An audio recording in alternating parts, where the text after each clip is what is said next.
Assalamualaikum warahmatullahi wabarakatuh. Alhamdulillahirabbil alamin. Assalatu wassalamu ala asrofil anbiya'i wal mursalin wa ala alihi wa sahbihi ajma'in, amma ba'du. Salawat serta salam semoga senantiasa tercurah kepada baginda Nabi besar Muhammad sallallahu alaihi wasallam, kepada keluarganya, sahabatnya, dan seluruh umat Islam yang menjunjung tinggi ajarannya. Yang saya hormati dosen pembimbing mata kuliah Ilmu Quran Bapak Muhammad Bahauddin M.Hum, dan tak lupa yang saya banggakan rekan-rekan seperjuangan kelas A9 PJJ Syekh Nurjati Cirebon.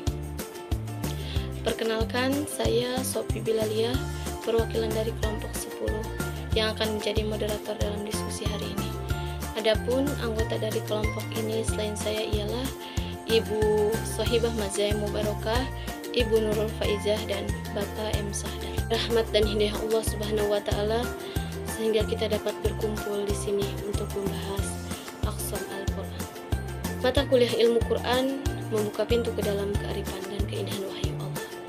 Kita diajak untuk memahami makna dan hikmah ayat-ayatnya sehingga dapat menjadikan Quran sebagai petunjuk dalam setiap aspek kehidupan kita.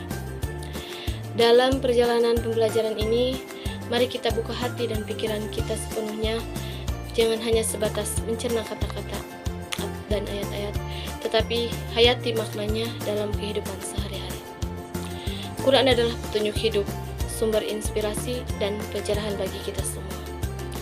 Melalui presentasi mata kuliah ilmu Quran hari ini, kita berkesempatan untuk mengeksplorasi dan mendalaminya lebih lanjut. Mari kita saling berbagi pengetahuan, pemahaman, dan pandangan tentang kebesaran dan keindahan Al-Quran. Semoga apa yang kita pelajari hari ini menjadi bekal berharga untuk menjadi hamba yang lebih baik di hadapan Allah Subhanahu wa taala. Sebelum kita memulai pembahasan materi, marilah kita bersama-sama memohon ridha dan petunjuk dari Allah Subhanahu wa taala dengan mengucap Bismillahirrahmanirrahim. Semoga setiap langkah dan kata yang kita ambil menjadi amal yang diterima olehnya. Baik, saya akan membacakan susunan acara terlebih dahulu. Susunan acara meliputi pembukaan, penyampaian materi, sesi tanya jawab, masukan atau arahan dari dosen pembimbing, kemudian yang terakhir penutup. Selanjutnya, materi yang disampaikan kami bagi 3. Ada 3 orang yang menyampaikan. Untuk penyampaian materi yang pertama akan disampaikan oleh Ibu Nurul Faizah. Penyampaian materi kedua akan disampaikan oleh Ibu Sohibah Mazai Mubarakah, dan penyampaian materi ketiga akan disampaikan oleh Bapak M. Sahdar. Kepadanya saya persilahkan. Assalamualaikum warahmatullahi wabarakatuh. Baiklah, perkenalkan, nama saya Nurul Faizah dari kelompok 10. Saya akan menjelaskan tentang pengertian Aqsam Al-Quran. Di sini Aqsam secara bahasa adalah bentuk jamak dari qasam yang berarti al-hif dan al-yamim yang berarti sumpah. Nah, jadinya secara bahasa bahwa qasam di sini adalah qasam atau aqsam itu adalah artinya sumpah. Bentuk asli dari qasam adalah dengan menggunakan kata kerja aqsama atau ahlafah yang dimutaaddi ke muqsambi. Nah, muqsambi di sini adalah sesuatu yang digunakan untuk bersumpah dengan huruf ba. Setelah itu baru disebutkan muqsam alaih. Nah, muqsam alaih di sini adalah sesuatu yang karena sumpah diucapkan atau disebut juga dengan jawab qasam. Sedangkan Imam Al-Sayyuti menjelaskan, jikalau qasam merupakan ungkapan digunakan untuk memberikan penegasan atau pengukuhan sesuatu pesan yang disampaikan dengan adat qasam. Dalam Kamus Umum Bahasa Indonesia dijelaskan bahwa sumpah aqsam berarti dengan perkataan yang diucapkan secara resmi dengan bersaksi kepada Tuhan atas sesuatu yang dianggap suci bahwa apa yang disampaikan atau dijanjikan itu benar. Menurut Mana Al-Qattan, qasam adalah sebagai pengikat jiwa hati agar tidak melaksanakan sesuatu dengan sesuatu yang dianggap mulia atau agung, baik dalam wujud sebenarnya maupun hanya dalam keyakinan. Kendati seperti itu, maka pengertian aqsam Al-Quran adalah salah satu dari ilmu-ilmu tentang Al-Quran yang mengkaji tentang arti hikmah, maksud, dan rahasia sumpah dengan menyebut nama Allah yang terdapat dalam Al-Quran. Ya, jadi Al-Quran di sini, qasam di sini itu adalah merupakan sumpah, kata-kata sumpah yang ada dalam Al-Quran gitu. Yang kedua, yang B, huruf-huruf qasam. Huruf-huruf qasam di sini ada 3 macam. Yang pertama adalah huruf waw, huruf ba, dan huruf ta. Kalau huruf waw itu contohnya yang ada dalam Al-Quran itu pada surat Ad-Duha ayat 1 sampai 2 yang berbunyi Bismillahirrahmanirrahim Wadduha Wallaili idza saja, yang artinya demi waktu matahari sepenggalan naik dan demi malam apabila telah berbunyi. Nah, jadi waw di depan itu, waw duha itu adalah termasuk huruf aqsam, yaitu yang artinya demi. Seperti itu. Yang kedua yaitu contoh pada huruf ta yang berada pada surat An-Nahl, surat Al-Qiyamah ayat 1 yang berbunyi Bismillahirrahmanirrahim La uqsimu biyaumil qiyamah, yang artinya adalah aku bersumpah demi hari kiamat. Jadi di sini yang di huruf qasamnya itu terletak pada biyaumil qiyamah, yaitu demi hari kiamat. Yang ketiga yaitu huruf ta. Huruf ta di sini terdapat pada surat An-Nahl ayat 56 yang berbunyi demi Allah sesungguhnya kamu akan ditanyai tentang apa yang telah kamu adakan seperti itu. Hanya itu yang bisa saya sampaikan. Kurangnya mohon maaf, kurangnya ditambah, mohon dikoreksi. Pasti apa yang saya sampaikan jauh dari kata sempurna. Assalamualaikum warahmatullahi wabarakatuh. Macam-macam qasam dalam Al-Quran. Qasam dalam Al-Quran ada 2. Yang pertama zahir, yaitu sumpah yang di dalamnya disebutkan fi'il, qasam, dan muqsam bihnya, atau qasam yang tidak dilafazkan fi'il qasamnya tetapi diganti dengan huruf ba, wawu, dan ta. Juga didahului oleh huruf lam nafi seperti firman Allah dalam surat Al-Qiyamah ayat 1 dan 2.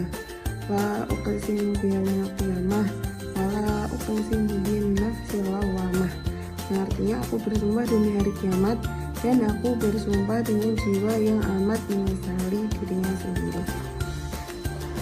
Sebagian ulama mengatakan bahwa lam di 2 tempat ini adalah lam nafi yang gunanya untuk menolak sesuatu hal yang tidak dilafazkan sesuai konteks sumpah. Yang kedua mudmar, merupakan sumpah yang di dalamnya tidak dilafazkan fi'il qasam dan tidak pula dicantumkan muqsam bihnya, tetapi dapat dilihat dengan lam taukid yang masuk pada jawab qasam, sebagaimana dalam surat Al-Imran ayat 186. Yang nomor D yaitu unsur-unsur qasam. Ketika melihat unsur-unsur dalam qasam, maka kita dapat membagi sebagai berikut. Yang pertama muqsim.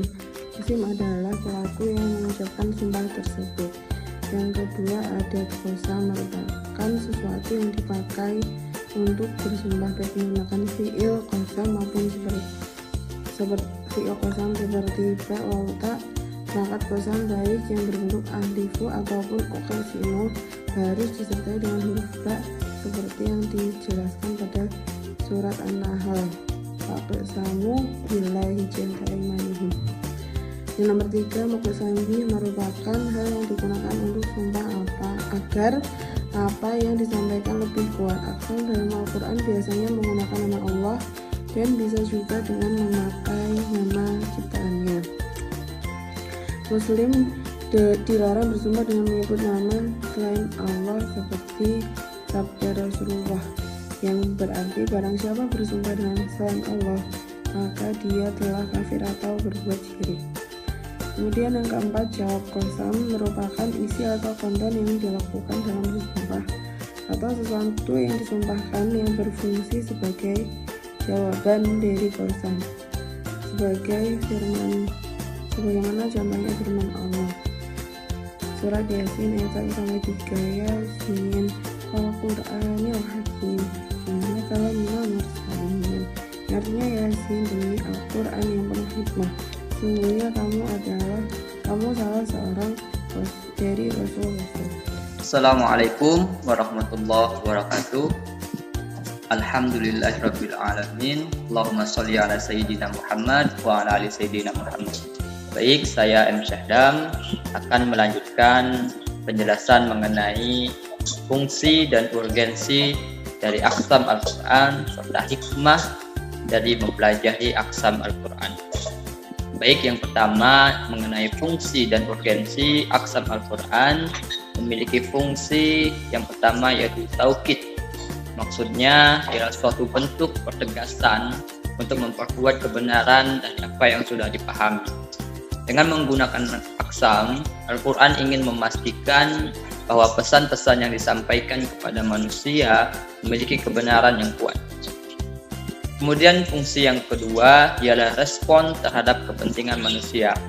Al-Quran diturunkan untuk segenap manusia agar dapat merespon berbagai keadaan dan situasi hidup. Dengan digunakannya aqsam sebagai sarana untuk mengatasi keraguan, penolakan, atau bahkan tindakan-tindakan yang bertentangan dengan ajaran agama. Kemudian yang ketiga, penguatan perkataan. Aqsam merupakan salah satu penguatan perkataan yang tersebar di dalam Al-Quran. Fungsi ini tujuannya untuk memantapkan serta mengokohkan kebenaran yang terkandung dalam ajaran agama. Kemudian yang terakhir fungsinya ialah hilangnya rasa ragu. Aqsam digunakan agar rasa ragu dalam diri manusia dapat teratasi. Dengan adanya sumpah atau aqsam, Al-Quran mengajak manusia untuk meyakini kebenaran ajarannya dan menghilangkan keraguan-raguan yang mungkin saja timbul. Selanjutnya ialah hikmah dari aqsam Al-Quran, ialah mengagungkan kekuasaan Allah Subhanahu wa taala dan memperkokoh argumentasi dan kebenaran Al-Quran itu sendiri. Hikmah kita mempelajari aqsam Al-Quran ialah untuk mengagungkan sifat dan kekuasaan Allah. Aqsam digunakan untuk mengagungkan sifat-sifat Allah dan kekuasaannya yang tak terbatas.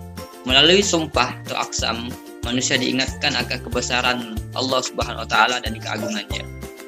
Yang kedua ialah memperkokoh argumentasi. Aqsam berperan sebagai alat untuk memperkokoh argumentasi dalam Al-Quran. Dengan memberikan sumpah atau aqsam, peran-peran pesan-pesan agama menjadi lebih kuat dan meyakinkan. Kemudian yang ketiga ialah penjelasan tentang keagungan dan kepentingan. Aqsam menjelaskan betapa agungnya hal yang dijadikan muqsam bih atau sesuatu yang menjadi objek sumpah, dan sekaligus menggambarkan betapa pentingnya hal yang dinyatakan sebagai muqsam alaihi atau sesuatu yang dinyatakan dalam sumpah. Yang keempat ialah mengamati tanda-tanda kebesaran Allah Subhanahu wa taala. Dengan adanya sumpah dalam Al-Quran, mengajak manusia memperhatikan tanda-tanda kebesaran Allah yang termanifestasi dalam ciptaan-ciptaannya. Hal ini mengajarkan manusia untuk selalu mengamati dan menghargai segala keindahan, baik itu keindahan alam, sebagai bukti keesaan Allah Subhanahu wa taala. Yang terakhir, yang kelima, ialah menegaskan kebenaran Al-Quran.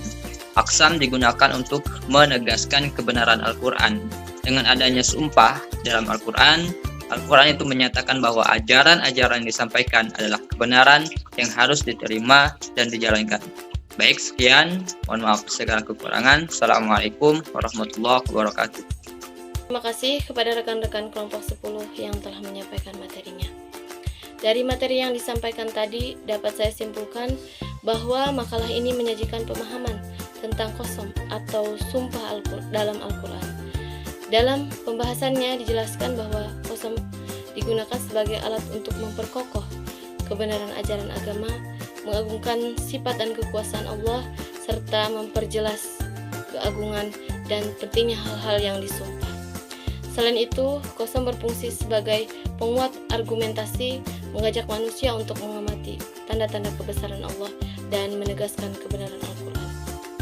Keseluruhan makalah ini menggarisbawahi pentingnya penggunaan Qassam sebagai sarana penguat keyakinan dan moral dalam memahami dan mengamalkan ajaran Al-Quran. Selanjutnya, tibalah kita di sesi tanya jawab. Kepada rekan-rekan yang ingin bertanya, silahkan ajukan pertanyaan di forum diskusi yang tersedia di portal akademi.